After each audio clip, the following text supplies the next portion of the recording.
Hi, and welcome to Tax Tip of the Week. Today we're talking about tax controls and tax governance. And with me I have Mark Kennedy, who is a partner that specializes in tax control and tax governance. Mark, why is it that companies are looking into tax controls and tax governance at this time around? And why not, you could say, early on? Yeah, sure. Well, of course, tax risk has always been a focus for tax organisations, but now we see them focusing not just on the judgmental aspects of tax decisions, but also the operational aspects.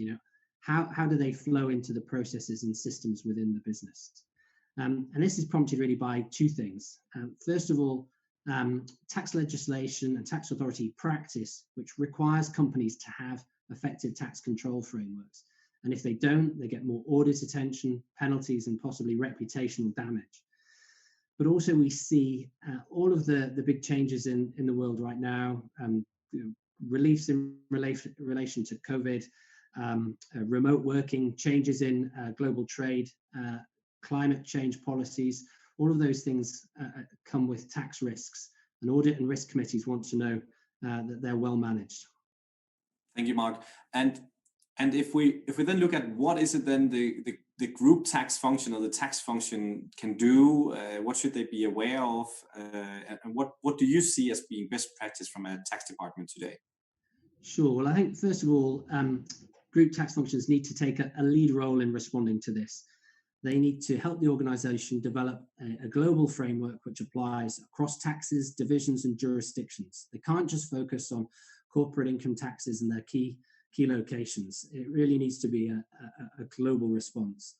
And once the framework is in place, group tax also has to have a key role in monitoring that it remains effective, spotting new risks as they arise from developments outside the business and within it, but also checking that the controls they have in place are operating effectively. In terms of how they make that kind of best in class, I think really they need to ensure that the model that they develop is coherent. So it isn't just a patchwork of things that have been developed over time for senior accounting officer, Sarbanes-Oxley in the US, tax control management system in Germany.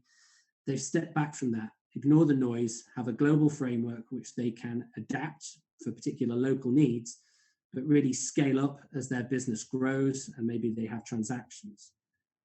Secondly, they need to genuinely focus their framework on the key risks. If you have a bureaucratic process which produces nice reports but doesn't have alarm bells ringing when you have real genuine concerns and escalate those to overseeing bodies, then that's definitely not a good answer. And thirdly, they need to harness technology.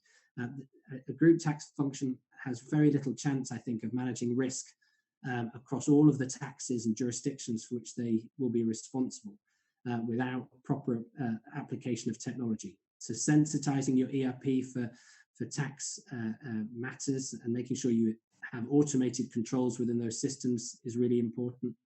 Harnessing data analytics and artificial intelligence to try and identify trends within your business which can indicate possible risks which are emerging. And thirdly, using tools to help you collate the status of controls from across your teams and report that up to supervising bodies, I think is really important as well.